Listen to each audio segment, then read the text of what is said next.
də qısqanıram həyatım. Sən olmusan mənim mənəviyyatım. Ömrümə xoş gəldin sevdiyim insan. Səninlə xoş keçir hər dəqiqə saatım. Sən mənim and yerim, güvən yerimsən. Bu bil ki vuran ürəyim, hər şeyim sən. Allah'tan tək səni istədim əzizim. Tanrıdan mənə verilən böyük hədiyəmsən. Mənə sevməyi öyrədən, mənimlə bu yolu gedən güvəndiyim bir adam o sənsən. Sənsən üzümü güldürənim, həm sevincim, kədərim.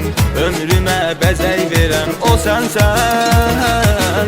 Mənə sevməyi öyrədən, mənimlə bu yolu gedən güvəndiyim bir adam o sənsən. Sənsən üzümü güldürənim, həm sevincim, kədərim. Ömrümə bəzək verən o sənsən.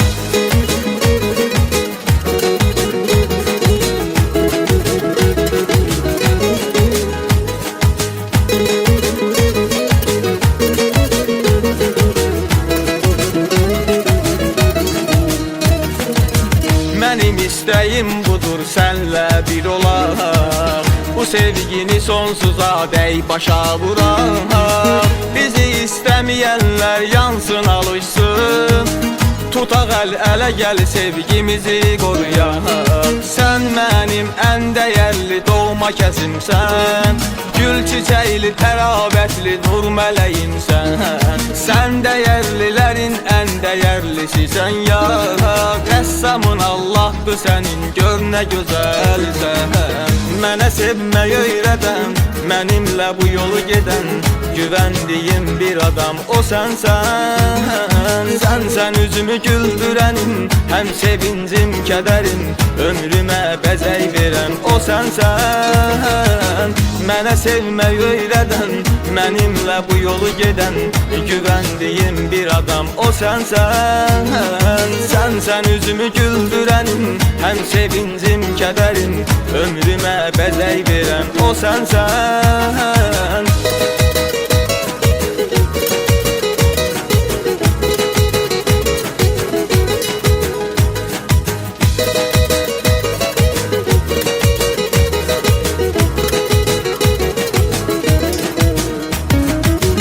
Mənə sevməyi öyrədən, mənimlə bu yolu gedən güvəndiyim bir adam o sənsən. Sənsən üzümü güldürənim, həm sevincim, kədərim. Ömrümə bəzək verən o sənsən. Mənə sevməyi öyrədən, mənimlə bu yolu gedən güvəndiyim bir adam o sənsən. Sənsən üzümü güldürənim, həm sevincim, kədərim. Ömrümə bəzək verən o sənsən. Mənə sevməyi öyrədən, mənimlə bu yolu gedən güvəndiyim bir adam o sənsən. Sənsən üzümü güldürənim, həm sevincim, kədərim. Ömrümə bəzək verən o sənsən.